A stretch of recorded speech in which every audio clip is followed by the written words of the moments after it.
الرحمن الرحیم۔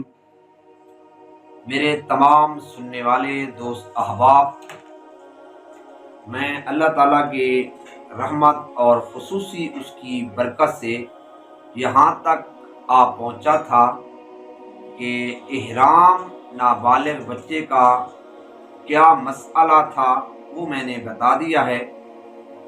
اب ہے طواف کا بیان کہ طواف کس طرح کرنا ہے اور طواف کیا چیز ہے، تو یہ سمجھیں۔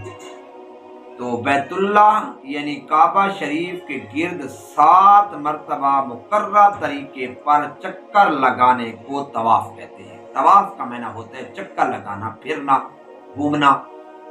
تو یہ مقررہ طریقہ یعنی جو شریعت مطہرہ نے بیان کیا ہے اس کے مطابق بیت اللہ شریف کا چکر لگانا 7 چکروں کو طواف کہتے ہیں۔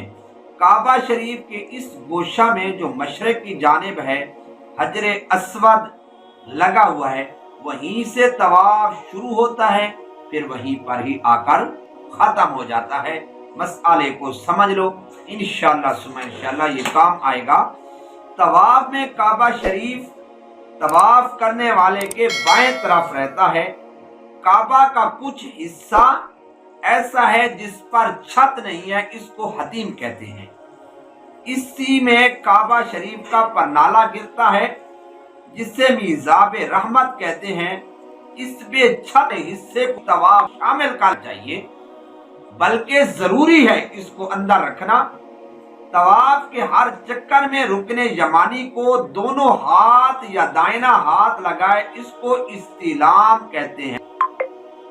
رکن یمانی کعبہ شریف کا وہ کونا جو جنوب طرف ہے اور حجر اسود والے کونا کے مقابل ہے، یہ یمن کی جانب پڑتا ہے، اس لیے اس کو رکن یمانی کہتے ہیں۔ جو شخص میقات سے حج کا احرام باندھ کر آیا ہو وہ مسجد احرام میں داخل ہو کر طواف قدوم کرے گا، اور جو سنت ہے۔ لیکن جو شخص عمرے کا احرام باندھ کر آیا ہو وہ عمرے کا طواف کرے گا جو فرض ہے۔ جس طواف کے بعد صفا مروہ کی سعی کرنا بھی ہو، جیسے عمرہ کا طواف کرنے والا طواف کے بعد عمرہ کی سعی کرتا ہے، یا جیسے بہت سے حاجی حضرات طواف قدوم کے بعد صفا مروہ کی سعی کرتے ہیں، اس طواف میں رمل اور استباء بھی مسنون ہے۔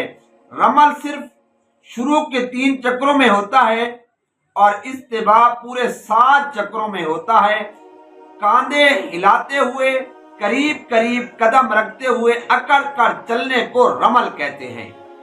لوگ پوچھتے ہیں نا بھائی رمل کیا ہوتا ہے، یعنی رمل کہتے ہیں اکڑ کر چلنا۔ اور چادر کو دائیں بغل کے نیچے سے نکال کر اس کا سرا بائیں کاندھے پر ڈالنے کو استباء کہتے ہیں۔ استباء کیا ہوتا ہے یہ بھی میں نے بتا دیا ہے۔ اس میں دائنا کندھا کھلا رہتا ہے۔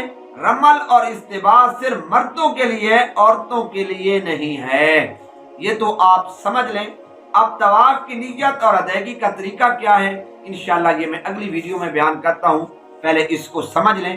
اللہ تعالیٰ سے دعا ہے اللہ عمل کی توفیق عطا فرمائے، اللہ عمل کی توفیق عطا فرمائے۔